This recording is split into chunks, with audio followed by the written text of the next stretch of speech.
आज हम स्टार्ट करने वाले हैं हमारा लेक्चर नंबर 3 जो कि लाइफ प्रोसेस के अंदर है। बेसिकली पहले वाले 2 लेक्चर में हम बात कर चुके हैं लाइफ प्रोसेस की डेफिनेशन, उसके अंदर कौन कौन से प्रोसेस आते हैं। उसके अलावा हमने पढ़ा ऑटोट्रॉफिक हेटरोट्रॉफिक के बारे में जो कि मोड ऑफ न्यूट्रिशन थे, न्यूट्रिएंट्स के बारे में पढ़ा। फिर फोटोसिंथेसिस पढ़ चुके हैं, अमीबा के बारे में पढ़ चुके हैं, पैरामीशियम के बारे में पढ़ चुके हैं। अब जो हम नेक्स्ट पढ़ने वाले हैं वो basically digestion in human beings, जो कि बहुत इंपॉर्टेंट है और इसमें से क्वेश्चंस भी आते हैं। ये क्वेश्चन लॉन्ग में नहीं आते जनरली, ये जो क्वेश्चंस आएंगे शॉर्ट वाले में आपके 2 या 3 नंबर में ही आएंगे और बहुत इजी आप इसको समझिए और बहुत ईजिली इसमें मार्क्स आ जाते हैं। तो let's get started. So this is how your digestive system looks like. Doctor के दुकान में जैसे घुसे होंगे वहाँ पर ये डाइजेस्टिव सिस्टम आपको नज़र आया होगा। हमारा डाइजेस्टिव सिस्टम यानी कि हमारा जो पाचन तंत्र है वो शुरू होता है मुंह से यानी माउथ से। ठीक है, ये देखो माउथ, तो माउथ कहाँ है? इधर, ये बिल्कुल, ये देखो येलो येलो दिख रहा है माउथ। उसी के नीचे होगी ऑब्वियसली टंग, और एक होते हैं सलाइवरी ग्लैंड। सलाइवरी ग्लैंड क्या करते हैं? सलाइवा, लार बनाते हैं। ठीक है, इसको कहते हैं लार ग्रंथि, और ये क्या बनाते हैं? लार।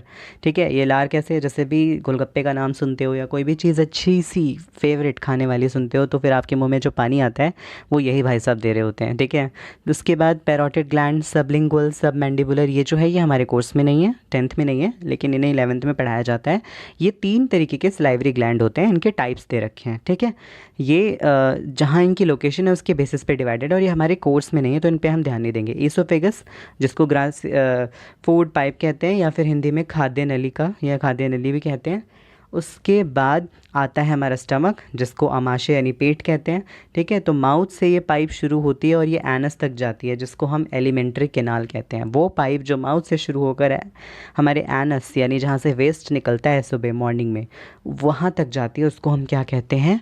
उसको कहते हैं एलिमेंट्री कैनाल। ठीक है, तो ये माउथ है, माउथ के बाद आ गया स्टमक, आमाशय, उसके बाद आ गया लिवर। ठीक है, ये देखो ये रेड रेड। उसके बाद ये गाल ब्लैडर है। Gall bladder is very important component of your liver, और इसको हम आगे समझेंगे क्या है। ठीक है, स्प्लीन का हमें इतना डाइजेशन में नहीं लेना देना है। पैनक्रियास का है, क्योंकि ये क्या बनाता है? हार्मोन्स भी बनाता है, और उसके अलावा डाइजेशन के लिए जूस बनाता है जिसको कहते हैं पैनक्रियाटिक जूस। यानी ये कुछ रस प्रोड्यूस करते हैं जिसके अंदर एंजाइम नाम का केमिकल होता है, और वही जाकर आगे डाइजेशन करता है। फिर हमारे पास छोटी आंत होती है, बड़ी आंत होती है।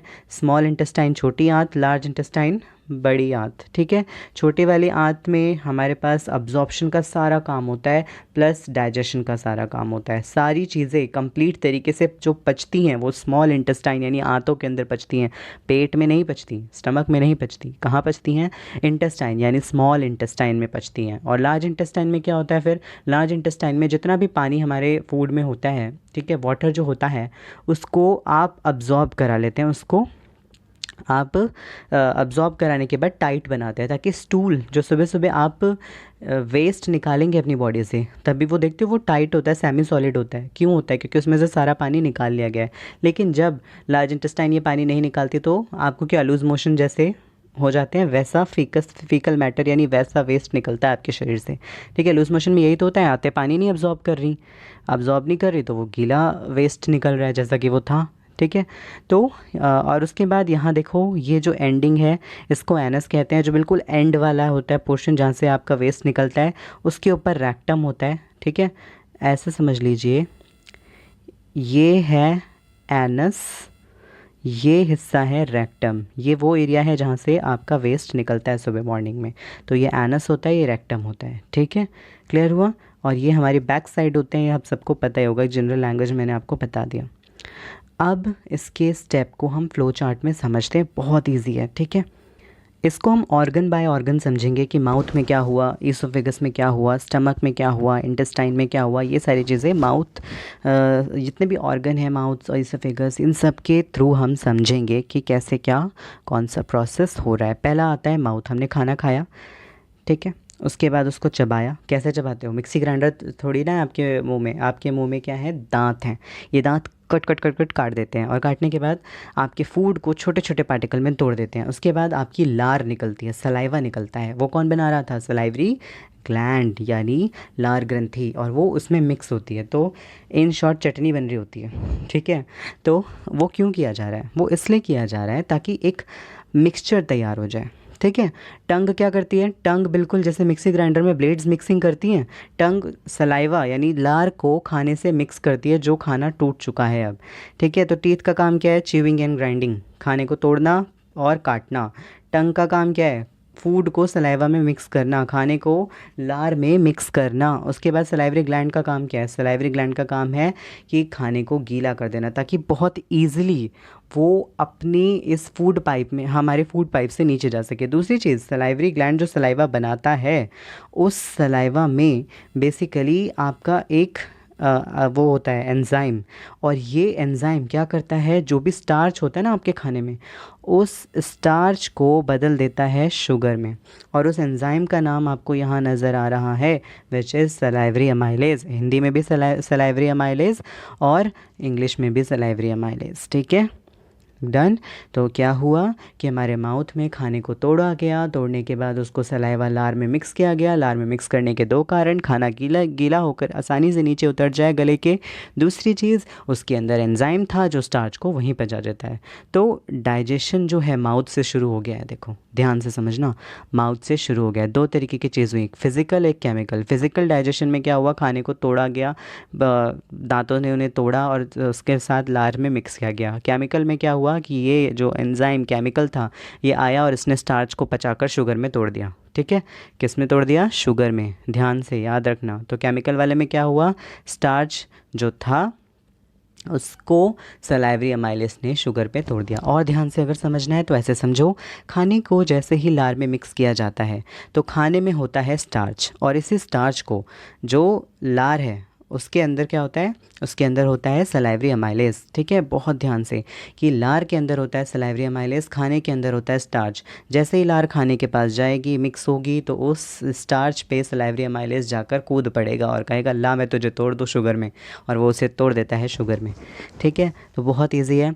ठीक है, तो सलाइवा के दो काम हैं, खाने को वेट करना, गीला करना, ताकि वो ईज़िली हमारे ईसोफेगस यानी जो हमारा नली है वो खाने की नली उससे नीचे उतर जाए, और उसके अलावा उसका डाइजेशन करना। किसका डाइजेशन करना? स्टार्च का डाइजेशन करना। Now going on to oesophagus. Oesophagus जो होता है फूड पाइप है, यहाँ कुछ नहीं होता, यहाँ सिर्फ खाने को नीचे भेजा जाता है। कैसे? एक मोमेंट होता है जिसको कहते हैं पेरिस्टाल्टिक मोमेंट। ठीक है, ये क्या कहता है?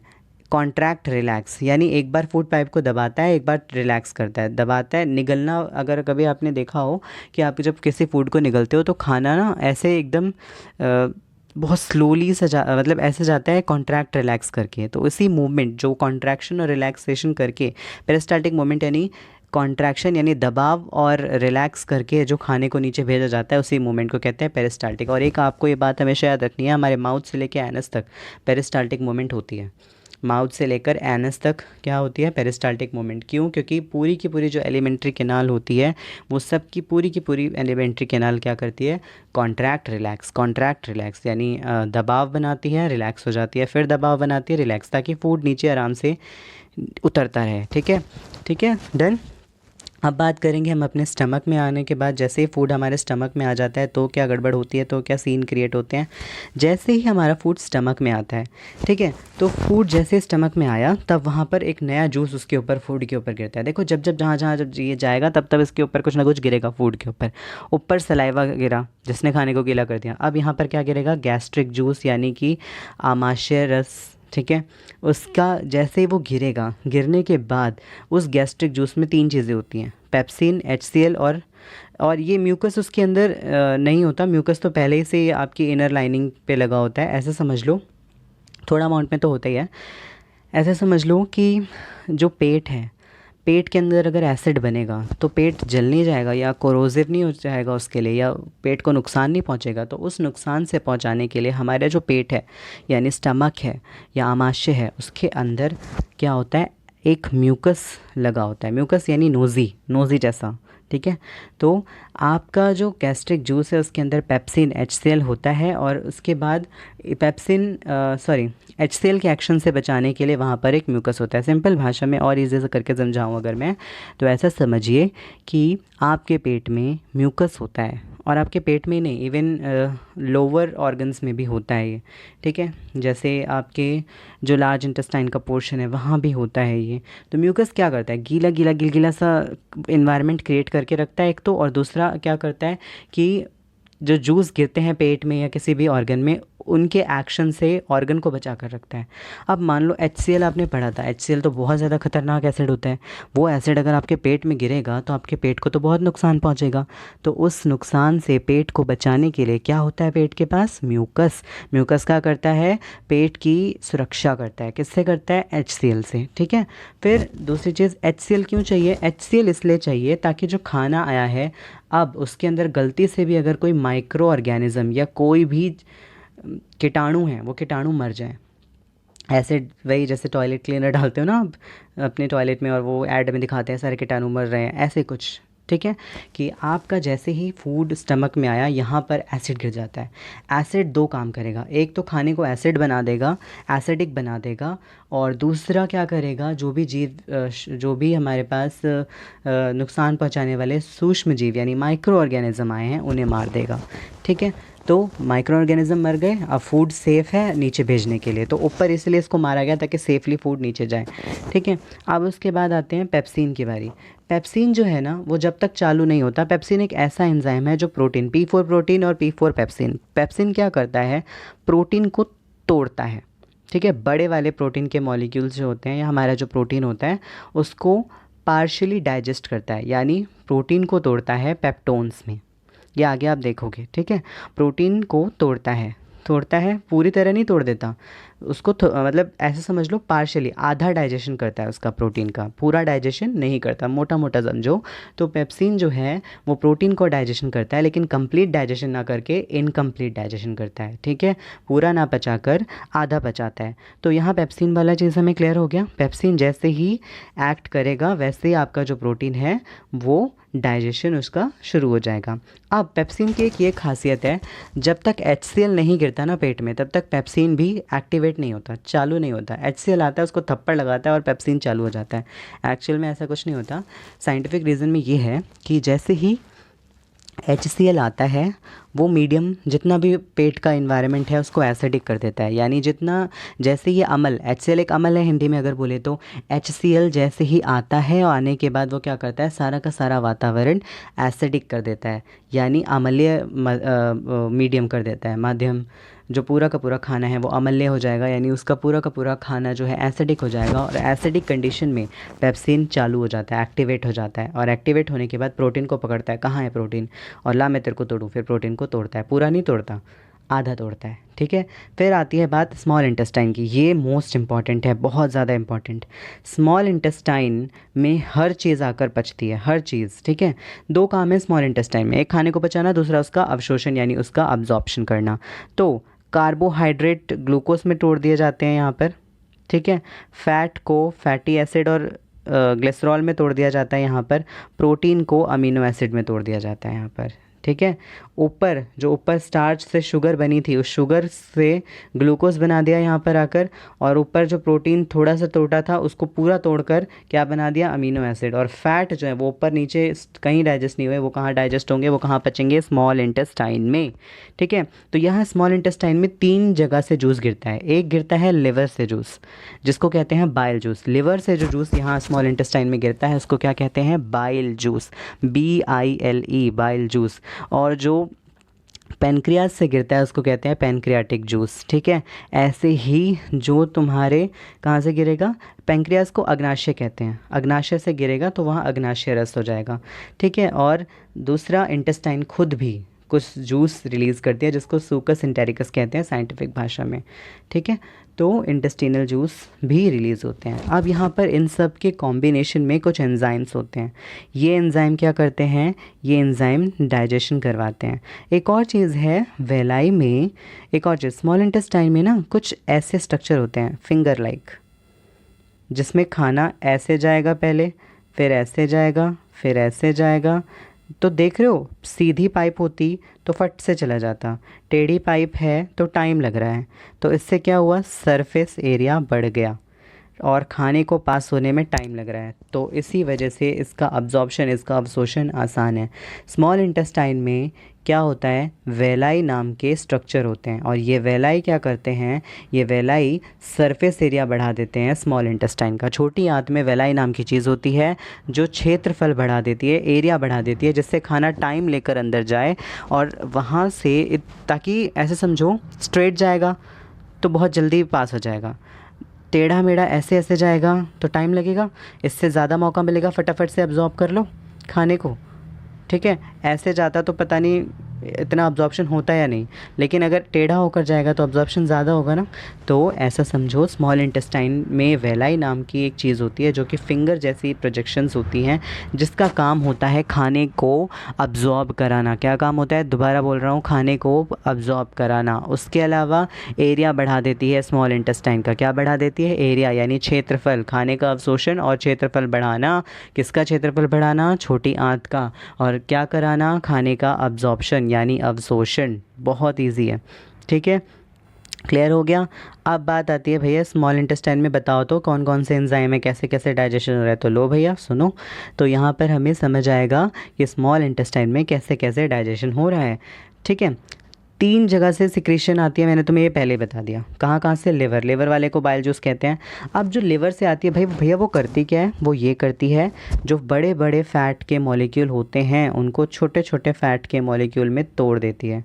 क्या, जो बड़े बड़े फ़ैट के मॉलिक्यूल होते हैं उनको छोटे छोटे फ़ैट के मॉलिक्यूल में तोड़ देती है। देखो, large fat globule converted into small fat globule. तो जो बड़े बड़े फ़ैट के मॉलिक्यूल हैं उनको किस में, छोटे छोटे फ़ैट के मॉलिक्यूल में कन्वर्ट करने के लिए लिवर क्या देता है, बाइल जूस, ठीक है। इस बाइल जूस में क्या होता है, और देखो ध्यान से, बहुत इजी है। लिवर से जैसे ही बाइल जूस खाने पे गिरता है, वो बड़े बड़े फ़ैट के मॉलिक्यूल को छोटे छोटे फ़ैट के मॉलिक्यूल में तोड़ देता है।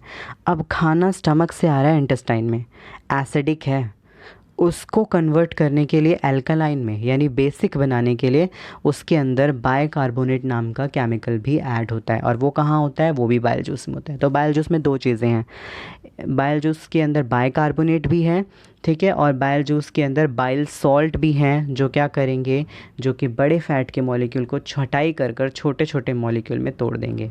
क्या क्या है, बाइल सॉल्ट और बाइल कार्बोनेट, ठीक है।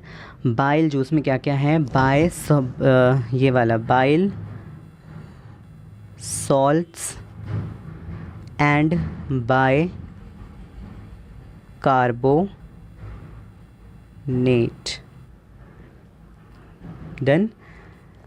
तो बाइल सॉल्ट एंड बाइकार्बोनेट उसमें होते हैं। बाइकार्बोनेट एसिडिक से अल्कलाइन बना देता है खाने को, एसिडिक मीडियम से उसको बेसिक में चेंज कर देता है, यानी उसकी सारी एसिडिटी को ख़त्म कर देता है। और उसके बाद हमारे बाइल सॉल्ट आते हैं और बड़े बड़े फ़ैट के मॉलिक्यूल को थप्पड़ मार मार के छोटे फ़ैट मॉलिक्यूल में तोड़ देते हैं। फिर आता है पैनक्रियास से, मैंने बताया था अभी ऊपर कुछ देर पहले, पैनक्रियाटिक जूस। इसके अंदर होता है ट्रिप्सिन और लाइपेज। ट्रिप्सिन क्या करता है, देखो इसके अंदर पी है तो समझ जाओ प्रोटीन को तोड़ेगा। तो जो ऊपर थोड़े बहुत प्रोटीन, जो प्रोटीन का डाइजेशन ऊपर अधूरा रह गया था, ठीक है, उसको कंप्लीट कर देगा और प्रोटीन से बना देगा पेप्टोन, और पेप्टोन से फर्दर बना देगा अमीनो एसिड। अमीनो एसिड क्या होता है, याद रखना, ऐसा समझो प्रोटीन एक बड़ी मोती की माला है, ऐसे ऐसे ऐसे ऐसे ऐसे ऐसे, और ये एक मोती अमीनो एसिड है। तो बहुत सारे अमीनो एसिड मिलकर क्या बनाएंगे, प्रोटीन। बहुत सारे अमीनो एसिड मिलकर क्या बनाएंगे, प्रोटीन। ये एक अमीनो एसिड, ये दूसरा, ये तीसरा, चौथा, पांचवा, और ये पूरा का पूरा क्या है, प्रोटीन। समझ आ गया। ऐसे ही और भी चीज़ समझो। ऐसे ही यहाँ पर यही हो रहा है कि जो बड़ा बड़ा चेन होती है मॉलिक्यूल की, उन सब को तोड़कर छोटे छोटे मॉलिक्यूल्स में कन्वर्ट करा जा रहा है, ताकि सिंपल मॉलिक्यूल में कन्वर्ट किया जा रहा है, ताकि उसका अब्जॉर्प्शन आसान हो। अब समझ आया हमें होलोजोइक क्यों कहा जाता है, होलोजोइक मोड ऑफ न्यूट्रिशन रखने वाला, क्योंकि हम कॉम्प्लेक्स को तोड़ रहे हैं, किस में, सिंपल में। समझ आया, इतने बड़े मॉलिक्यूल को तोड़ तोड़ के सिंपल में तोड़ रहे हैं, मतलब कन्वर्ट कर रहे हैं, और उसके बाद फिर हमारा शरीर उसे ले पा रहा है। बड़े मॉलिक्यूल नहीं ले रहा है, वो क्या ले रहा है, छोटे मॉलिक्यूल।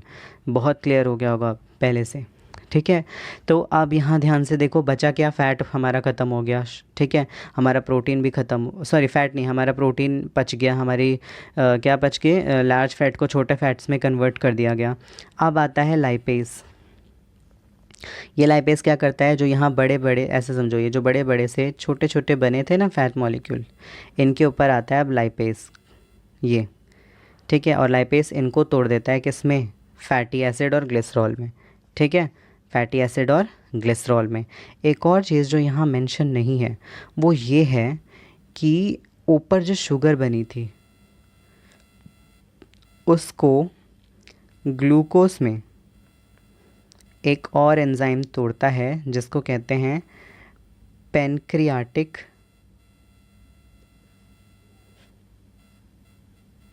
ये ए है, पेनक्रियाटिक अमाइलेज, ठीक है, समझ आया। तो इस तरीके से हमारा डाइजेशन कंप्लीट हो गया, ठीक है। बहुत इजी था, शुरुआत माउथ से हुई, माउथ में उसे पचाया गया, तोड़ा गया। किसको पहले, सबसे पहले माउथ में कौन सबसे पहले पचता है, स्टार्च, स्टार्च को तोड़ता है शुगर में। खाना नीचे उतरा, ईसोफेगस से स्टमक में गया, स्टमक में हमें 3 चीज़ें देखने को मिली। पहले से म्यूकस था, म्यूकस क्या कर रहा था, जैसे ही एसिड गिरेगा, एसिड से प्रोटेक्शन। एसिड क्यों गिर रहा था, खाने में कीटाणु भी तो आ सकते हैं। हम खाना ऐसे तो नहीं, जब हमने मानो हमने खाए गोलगप्पे, गोलगप्पे वाले भैया ने पता नहीं कहाँ कहाँ हाथ लगाए होंगे, क्या क्या छुआ होगा, कीड़े जो भी माइक्रो ऑर्गेनिज़म थे, जो भी हमारे सूक्ष्म जीव थे, वो सब उसके हाथ में भी लगे होंगे, और उसने हमें परोस दिया, लो खाओ, और हमने टेस्ट लेकर चटकारे मारकर खा लिया। खाने के बाद वो सारे माइक्रो ऑर्गेनिज़म हमारे शरीर में आएंगे, हमें बीमार करेंगे। तो हमारा एसिड उन माइक्रो ऑर्गेनिज़म को मारता है। अब बोलोगे भैया फिर भी फूड पॉइजनिंग हो जाती है।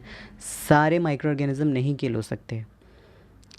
क्यों नहीं हो सकते, क्योंकि कुछ के पास प्रोटेक्शन के लिए खुद का कुछ मैकेनिज़्म होता है जिससे वो अपने आप को बचा लेते हैं एसिड से, और एसिड से बचाने के बाद नीचे आ जाते हैं और नीचे इंटेस्टाइन में आकर गड़बड़ कर देते हैं फिर, ठीक है। तो समझ आ गया होगा सब कुछ, ठीक है। सबसे इंपॉर्टेंट स्मॉल इंटेस्टाइन का है, क्योंकि देखो यहाँ 3 चीज़ें आ रही हैं। बाइल जूस आ रहा है जो बड़े फैट के मॉलिक्यूल को छोटे में तोड़ रहा है, और उसके अलावा एसिडिक को बेसिक बना रहा है, फूड को, ठीक है। फिर आया पैनक्रियाटिक जूस, जिसके अंदर क्या क्या था, पैनक्रियाटिक जूस के अंदर ट्रिप्सिन था, लाइपेज था, और उसके अलावा इसके अंदर था पैनक्रियाटिक अमाइलेज। ट्रिप्सिन ने जो प्रोटीन ऊपर बच गया था, आधा पचा था, उसको पूरा पचा दिया, और लाइपेज ने क्या करा, जो छोटे छोटे फैट के मॉलिक्यूल कहाँ से मिले थे, बाइल जूस से जो छोटे छोटे मॉलिक्यूल मिले थे फैट के, उसको तोड़कर लिपिड्स में कन्वर्ट कर दिया, या उसको तोड़कर फैटी एसिड और ग्लिसरॉल में तोड़ दिया, ठीक है। क्लियर है। एक बार इस फ्लो चार्ट को ध्यान से देखोगे तो बहुत अच्छे से समझ आ जाएगा, ठीक है। उसके बाद बचे थे हमारी शुगर, जिसको ग्लूकोज में कन्वर्ट कर दिया पैनक्रियाटिक अमाइलेज ने, ठीक है। अब ये सारा खाना जो है फर्दर ट्रैवल करता है लार्ज इंटेस्टाइन में, जहाँ से खाने में से पानी निकाल लिया जाता है, और फिर हमारी बॉडी इसको निकाल देती है। हमारी एनाल स्फिंक्टर नाम की एक चीज़ होती है, एक मसल होती है, मांसपेशी होती है, जो इस फूड को सुबह एडजस्ट कर देती है, यानी बॉडी से बाहर निकाल देती है। हमारे पास स्फिंक्टर मसल पूरे डाइजेस्टिव सिस्टम में होती है, ठीक है। हमारे पास स्फिंक्टर मसल पूरे डाइजेस्टिव सिस्टम में होती है। मैं दिखाता हूँ कहाँ कहाँ पे, ठीक है। एक जैसे ऑर्गन बदलेगा, जैसे ईसोफेगस से स्टमक में एंटर करता है खाना, वहाँ पर एक स्फिंक्टर मसल है। इससे स्टमक से इंटेस्टाइन में जाएगा, यहाँ पर एक स्फिंक्टर मसल है, ठीक है। स्मॉल से लार्ज में गया, लार्ज से यहाँ रेक्टम में आता है, और रेक्टम से जब बाहर जाता है तो यहाँ पर एक स्फिंक्टर होती है जिसको कहते हैं एनाल स्फिंक्टर। एनसीईआरटी में बहुत अच्छे से ये वर्ड दिया है, ठीक है। डन, क्लियर हुआ। अब नेक्स्ट थिंग जो आज बची है वो हमारा है रेस्पिरेशन। रेस्पिरेशन जो है वो एक अनदर हमारा क्या है, लाइफ प्रोसेस है। रेस्पिरेशन में बेसिकली होता क्या है, पहले तो ब्रीदिंग समझ लो। ब्रीदिंग का मतलब क्या है, ऑक्सीजन लेना, CO2 को छोड़ना। ऑक्सीजन ऐसा तो नहीं कि हमें पता है, हमारी नाक को पता है ये ऑक्सीजन है इसको ले लो, नहीं, हमारी नाक एयर लेती है पूरी की पूरी, उसमें से ऑक्सीजन यूटिलाइज़ करती है, और जो CO2 जो हमारी बॉडी में बना होता है उसको बाहर निकाल देती है। और इस पूरे में क्या क्या ऑर्गन काम आते हैं, हमारे नोज़, जिसके पास ये जो छेद है इनको कहते हैं नॉस्ट्रिल यानी नाक, नसिका द्वार। उसके बाद हमारे पास होते हैं लंग्स यानी फेफड़े, और वहाँ उन लंग्स में होती है एल्वियोलाई नाम की चीज़, जो अभी आप आगे देखेंगे। सबसे पहले, ठीक है, वही देखते हैं। तो अब ये पहले देखो, ठीक है। इससे पहले मैं आपको एक डायग्राम दिखा दूं।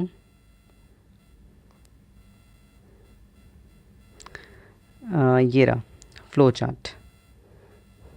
हमारा जो रेस्पिरेशन है वो शुरू कैसे होता है, हमारी जो नॉस्ट्रिल है यानी नाक के जो पास जो ये एरिया है, जिस होल टाइप जिससे आपकी नाक से एयर अंदर जाती है, इसको नॉस्ट्रिल कहते हैं, नसिका द्वार कहते हैं। यहाँ से एयर अंदर जाती है, फिर आप देख रहे हो यहाँ पर पूरी नली है, पूरा पाइप है, वहाँ नेसल कैविटी कहते हैं उस चीज़ को, ठीक है। फिर वहाँ से जाती है फेरेनिक्स में। फेरेनिक्स क्या होता है, ऐसा समझ लो फेरेनिक्स एक कॉमन पाइप है, ठीक है। ये पाइप आगे जाके दो पाइप में डिवाइड हो जाता है, एक फूड पाइप में और एक विंड पाइप में। ये कॉमन पाइप ऊपर फेरेनिक्स, उसके बाद वो डिवाइड हो रहा है फूड पाइप में और विंड पाइप में। अब बोलोगे भैया फिर ऐसा हुआ कि मैं खाना खा रहा हूँ, खाते खाते मेरा खाना विंड पाइप में चला गया, तो भाई यहाँ विंड पाइप की प्रोटेक्शन के लिए इसके ऊपर एक कवरिंग होती है, ठीक है, जिसको कहते हैं एपिग्लॉटिस। क्या कहते हैं, एपिग्लॉटिस, जो कि उस खाने को आपके विंड पाइप में जाने से रोकती है, ठीक है। क्लियर हुई। तो अब यहाँ पर बेसिकली हमारा स्टेप हुआ नॉस्ट्रिल से nasal passage, nasal cavity, pharynx, pharynx से लेरेनिक्स, ठीक है। लेरेनिक्स कहाँ याद होगा, वॉइस बॉक्स वाला एरिया, ठीक है, वॉइस बॉक्स बेसिकली। उसके बाद फिर हमारा जो विंड है वो जाता है ट्रैकिया में, ठीक है। अभी मैं डायग्राम दिखाऊंगा, बहुत अच्छे से समझ आएगा, अभी ऐसे समझो। ट्रैकिया में, ट्रैकिया से जाता है ब्रोंकाई में, ब्रोंकियोल में, एल्वियोलाई में, और उसके बाद हमारा वो जाता है ब्लड कैपिलरी में। अब let's have a look on the diagram. So this is your diagram, ठीक है। कौन सा डायग्राम है भैया, ये है आपका रेस्पिरेटरी सिस्टम का डायग्राम। देखो ये नाक के एरिया को दिखा रहे हैं जिसको कहते हैं नेसल कैविटी। फिर एक कॉमन पाइप जो मैंने भी समझाया था फेरेनिक्स, ये आगे जाके डिवाइड होता था किस में, फूड पाइप में, और उसके बाद किस में डिवाइड होता था, विंड पाइप में, ठीक है। अब विंड पाइप से एयर अंदर गई, ये देखो ये वॉइस बॉक्स लेरिनिक्स, इस एरिया को कहते हैं ट्रैकिया, ये जो यहाँ मैंने भी रेड कर दिया, ठीक है। उसके बाद ये जो एरिया है ये इनको हम कहते हैं लंग्स। अब इन लंग्स में ये जो ट्रैकिया का पाइप देख रहे हो ये जाकर दो पार्ट्स में डिवाइड हो गया, जिसको क्या कहते हैं, इसको कहते हैं ब्रोंकाई। अब आगे देखो ये ब्रोंकाई भी आगे जाके और डिवाइड हो रहे हैं, इनको क्या कहते हैं, ब्रोंकियोल, ठीक है, समझ आ रहा है, ठीक है, इनको क्या कहते हैं, ब्रोंकियोल, ठीक है। अब उसके बाद हमें क्या दिख रहा है यहाँ पर कि यहाँ ब्रोंकियोल के एंड में ये छोटा सा ऐसा सा स्ट्रक्चर है जिसको कहते हैं बलून लाइक स्ट्रक्चर है। ध्यान से देखो, ये रहा एक, ये रहा, ये बिल्कुल एंड में है, ये सारे एंड वाले, ये एंड वाले दिख रहे हैं, ये जो हैं इनको, ये जो ऐसा सा स्ट्रक्चर है इसको कहते हैं एल्वियोलाई। ये जो एल्वियोलाई होता है ये बहुत इंपॉर्टेंट स्ट्रक्चर है इसका, ठीक है। उसके बाद अभी मैं बताऊंगा क्या करता है ये। उसके बाद ये एरिया देख रहे हो, ये मसल से बना हुआ हिस्सा है जिसको कहते हैं डायफ्राम, ठीक है। यही है जो चेस्ट के अंदर का एरिया इंक्रीज़ और डिक्रीज़ करता है। अब इसको बहुत बेटर तरीके से समझते हैं पहले, ठीक है। तो अब इन सारे पैसेज को ट्रैवल करते हुए, ये जो मैंने भी बताया और डायग्राम में दिखाया, इन सारे पैसेज को ट्रैवल करते हुए हमारा जो एयर है वो कहाँ आ गया, वो आ गया एल्वियोलाई में। एल्वियोलाई यानी कोपिका, ये कुछ ऐसी दिखती है और इसके नीचे क्या होती हैं, बहुत सारी नसें होती हैं, बहुत सारी ब्लड कैपिलरी होती हैं जिनके अंदर खून होता है। तो ये क्या करती है, ऑक्सीजन को ब्लड में ऐड कर देती है और वहाँ से ये CO2 ले लेती है। ये बहुत इम्पॉर्टेंट है। एल्वियोलाई ये एरिया जो ब्लड कैपिलरी यानी नसों से जिनमें खून है, रक्त वाहिका जो होती है या वाहिनी जो होती है, उनके अंदर जो खून है उस जगह जो CO2 होता है उसको ले लेते हैं और ऑक्सीजन को ऐड कर देते हैं। समझ रहे हो। तो एल्वियोलाई क्या करता है, गैसियस एक्सचेंज। जैसे उधर स्टोमेटा था ना, ऐसे इधर क्या है, एल्वियोलाई। एल्वियोलाई क्या कर रहा है, ये गैस को एक्सचेंज कर रहा है, CO2 ले रहा है और ऑक्सीजन दे रहा है। तो आप समझ आया एल्वियोलाई का काम, बहुत इंपॉर्टेंट है ये, ठीक है। इस डायग्राम से आप अपने समझा सकते हो, ठीक है। अब आगे बढ़ते हैं। अब डायग्राम है जिसकी मैं बात कर रहा था, तो यहाँ ध्यान से देखो, जैसे ही हमें इन्हेलेशन करना होता है, सांस अंदर लेनी होती है, ये जो डायफ्राम है ये नीचे की तरफ जाता है। डायफ्राम जैसे ही नीचे जाता है अंदर एक एरिया क्रिएट हो जाता है, ठीक है। यानी यहाँ नीचे की तरफ एक एरिया क्रिएट हो जाता है जिसकी वजह से हमारे पास अंदर एयर आ जाती है, ठीक है। लेकिन जब हमें बाहर एक्सपेल करनी होती है या एक्सहेल करनी होती है, सांस को बाहर निकालना होता है, तो क्या होता है, तो ये एरिया ऊपर चला जाता है और जैसे पुश करता है कि एयर एक्सहेल हो जाए। अंदर की तरफ देखो कुछ ऐसा, पहले ऐसे हुआ फिर ऐसे हुआ, ठीक है। और बेटर में समझाएं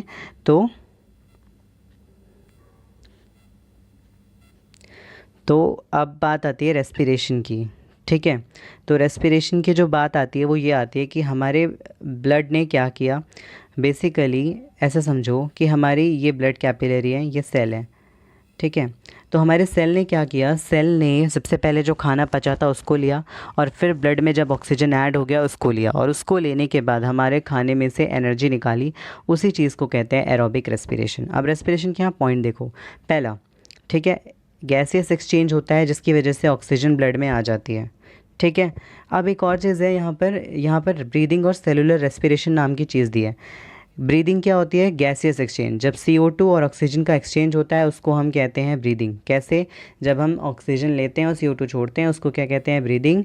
और जब हम सिंपल फूड को तोड़ते हैं और उससे एनर्जी निकालते हैं उसको कहते हैं सेलुलर रेस्पिरेशन। तो डिफाइन में कभी कन्फ्यूजन नहीं होनी चाहिए, हमेशा याद रखना कि एयर को लेना और उसमें से CO2 निकाल देना, एयर को लेना उसमें से ऑक्सीजन यूज़ कर लेना और उसके बाद जो CO2 बॉडी में बना है उसको निकाल देना, ब्रीदिंग है। वहीं सेल जब अपने फूड को तोड़ता है और तोड़कर एनर्जी निकालता है उसको रेस्पिरेशन कहते हैं, ठीक है। रेस्पिरेशन ब्रीदिंग बहुत अलग है। ब्रीदिंग का मतलब सांस लेना, रेस्पिरेशन का मतलब श्वसन। श्वसन मतलब खाने में से एनर्जी निकालना। बहुत ईजी डेफिनेशन, खाने में से एनर्जी निकालना रेस्पिरेशन है। ब्रीदिंग का मतलब गैस का एक्सचेंज, CO2 और ऑक्सीजन लेना और देना, ठीक है। अब इसको प्रोसेस को देखो, यहाँ फ्लो चार्ट में बहुत अच्छे से दिया हुआ है। हमारे शरीर में जो सेल है उसके पास ग्लूकोज आया, ग्लूकोज ने साइटोप्लाज्म में क्या हुआ, ग्लूकोज को तोड़ा गया, यहाँ कन्वर्ट किया गया पायरुविक एसिड में और थोड़ी सी एनर्जी तब निकली, ठीक है। उसके बाद अगर पायरुविक एसिड में कन्वर्ट करने के बाद आपके पास ऑक्सीजन है तो आपके पास उसका कन्वर्जन हो जाता है CO2 में और एनर्जी में और वाटर में।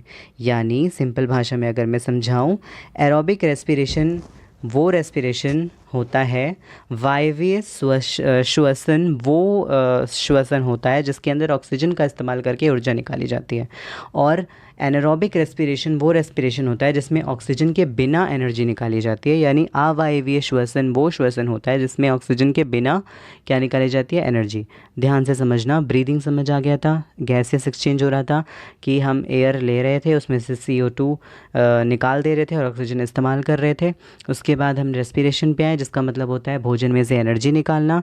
उसके बाद हम यहाँ पर आए किस पे, हम आए इस पे रेस्पिरेशन के टाइप्स पे। तो दो तरीके के टाइप होते हैं, एक होता है एरोबिक, दूसरा होता है एनारोबिक। एरोबिक जो होता है उसको वायवीय श्वसन कहा जाता है, एनारोबिक जो होता है उसको अवायवीय कहा जाता है, ठीक है। तो वायवीय यानी एरोबिक में ऑक्सीजन का इस्तेमाल करके एनर्जी को निकाला जाता है और अवायवीय में ऑक्सीजन के बिना निकाला जाता है। तो यही चीज़ यहाँ पर बताई जा रही है कि जब ऑक्सीजन होगा तो ये वाला रास्ता अपनाया जाएगा जिसमें CO2 यानी कार्बन डाइऑक्साइड, वाटर और एनर्जी निकलेगी। और अगर हमारे पास इंसानों में अगर ऑक्सीजन की कमी है, नहीं है ऑक्सीजन, तब क्या होगा, तब ये वाला रास्ता जिसमें लैक्टिक एसिड बनेगा और एनर्जी। और एक और बात ध्यान रखना, जब इंसानों में ऑक्सीजन की कमी होती है और तब भी वो दौड़ रहा है, तब भी वो ये रेस्पिरेशन करा रहा है, तो लैक्टिक एसिड नाम का एक केमिकल बन जाता है जिसकी वजह से क्रैम्प्स आ जाते हैं, मसल क्रैम्प यानी मोच आ जाती है। तो जब भी आपके शरीर में लैक्टिक एसिड बनेगा किसी भी ऑर्गन में तो वहाँ मोच आ जाती है, ठीक है।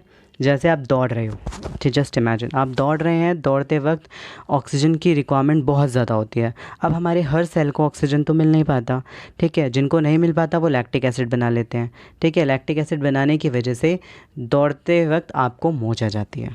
ये है रीज़न मोच आने का। मसल्स में क्या हो जाता है, वहाँ लैक्टिक एसिड बन जाता है, ये रीज़न है मोच आने का, ठीक है। उस सैम्पल हम लेंगे ईस्ट का। ईस्ट एक आपका क्या होता है, एक माइक्रोस्कोपिक सेल है, ठीक है, एक माइक्रो ऑर्गेनिज्म है ये ईस्ट जनरली। तो यहाँ पर क्या होगा कि यहाँ पर बिना ऑक्सीजन के जब वो रेस्पिरेशन करता है तो वहाँ वो बनाता है इथेनॉल।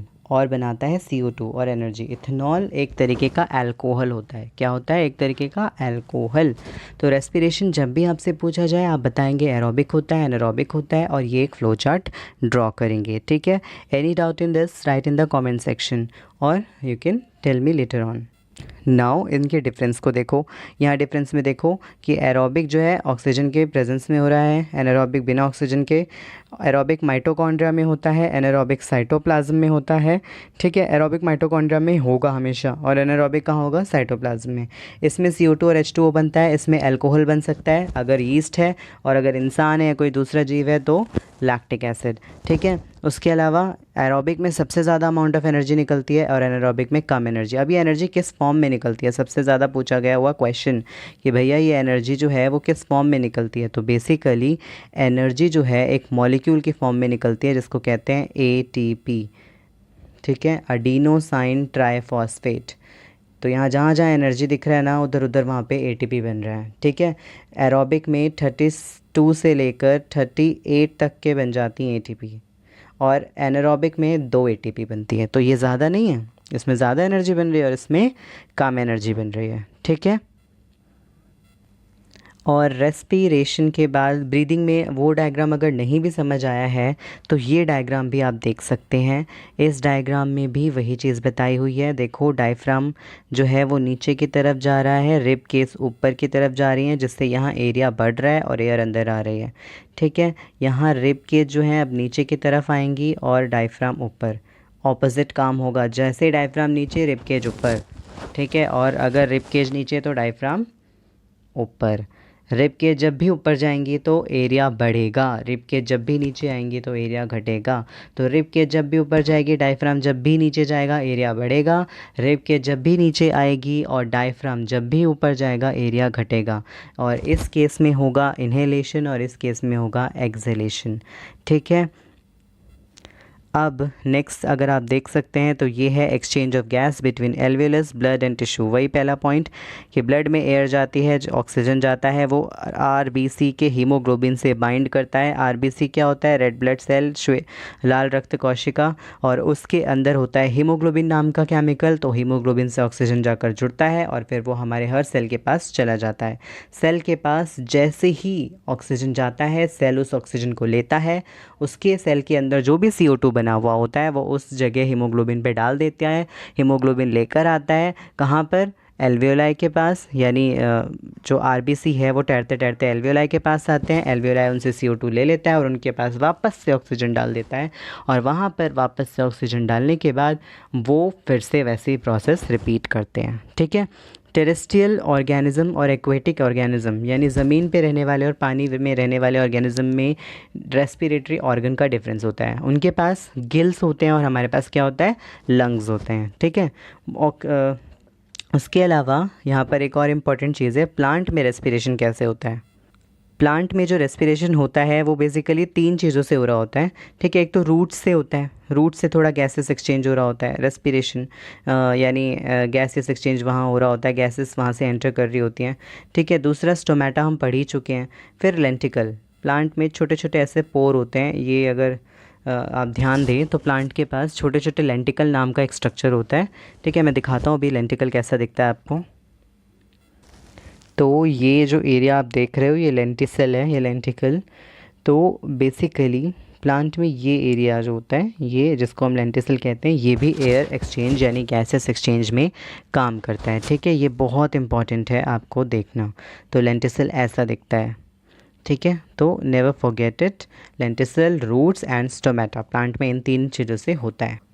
और एक क्वेश्चन बच्चे ये भी पूछते हैं कि भैया जो रेट ऑफ ब्रीदिंग यानी जो सांस लेने का रेट होता है वो एक्वाटिक एनिमल में इतना फास्ट क्यों होता है और टेरेस्ट्रियल एनिमल में इतना स्लो क्यों होता है। देखो बच्चे, वहाँ ऑक्सीजन जो है, पानी में जो ऑक्सीजन डिज़ोल्व होता है वो कम होता है, और जो ऑक्सीजन हमारी एटमॉस्फेयर में है वो ज़्यादा होता है। तो अगर ऑक्सीजन कम है तो उन्हें फ़ास्ट ब्रीदिंग करनी पड़ती है। ठीक है, और यहाँ पर ऑक्सीजन क्योंकि 21% है ही एटमॉस्फेयर में, तो हमें इतनी ज़्यादा फास्ट ब्रीदिंग नहीं करनी पड़ती। किसी जगह पर अगर कम खाना है और आप बहुत भूखे हैं तो आप वहाँ जल्दी जल्दी खाएंगे ना कि मैं भूखा ना रहूँ। तो सेम गोज़ विद देम, पानी में डिज़ोल्व ऑक्सीजन कम है, पानी में ऑक्सीजन कम है डिज़ोल्व्ड। डिज़ोल्व ऑक्सीजन कम है, ठीक है। डिज़ोल्व ऑक्सीजन समझो ध्यान से, वहाँ पे जो ऑक्सीजन डिज़ोल्व होता है पानी में वो कम है, इसी वजह से वहाँ वो फास्टर ब्रीथ करते हैं। और जो बाहर एटमॉस्फेयर की बात करें तो वो फास्टर ब्रीथ नहीं करते, वो नॉर्मल रेट पे ब्रीथ करते हैं, ठीक है। So this is all about your respiration, ठीक है, एंड ब्रीदिंग। और नेक्स्ट वीडियो में आगे ट्रांसपोर्टेशन की बात होगी।